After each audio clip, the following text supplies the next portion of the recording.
If you're a wood turner, you know that shaping and making your project is just half the battle, but you got to get it off the lathe. And that is a perfect opportunity for a parting tool.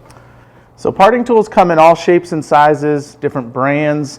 There's high-speed steel, thick parting tools, blade type parting tools, and now there's even carbide parting tools from companies like Easy Wood Tools.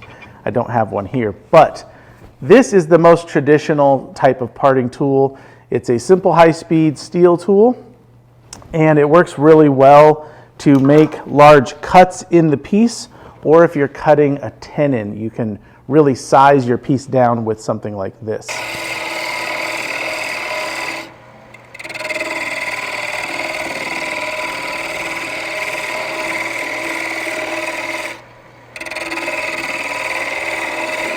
So when you're making something like a honey dipper or something you need a little thinner parting tool, a blade type parting tool is a great way to get that look and that achievement.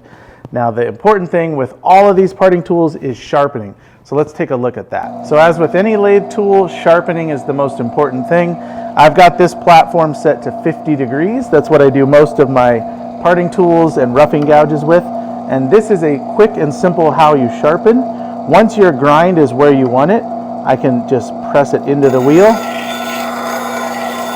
back and forth a couple times, and I'll feel I got a little burr right on top. That's exactly what I want. And we can do the same thing here with this one. We're going to press it flat and come back and forth.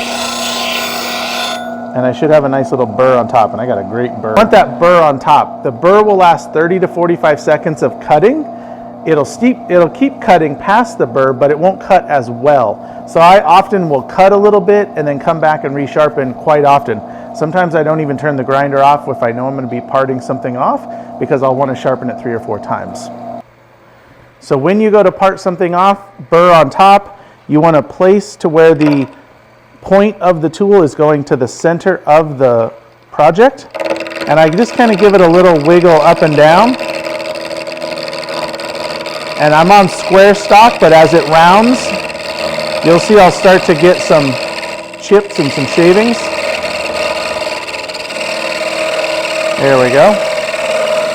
And by doing that little wiggling, I'm just kind of wiggling it up and down. I'm going right above and below the cutting surface, and that's kind of keeping it fresh. One thing I don't want to do is press in hard and not give it any air, because you will burn the tip of your tool.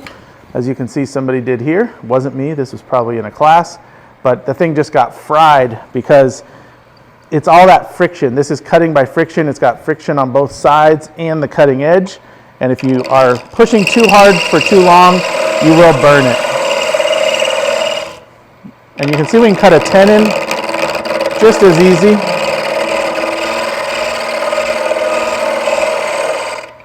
And then we can smooth that off. And then you got a perfect little tenon.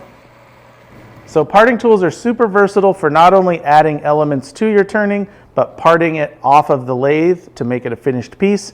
There's a variety of types of parting tools, but the number one thing always is make sure they're sharp and sharpen often. Thanks for watching.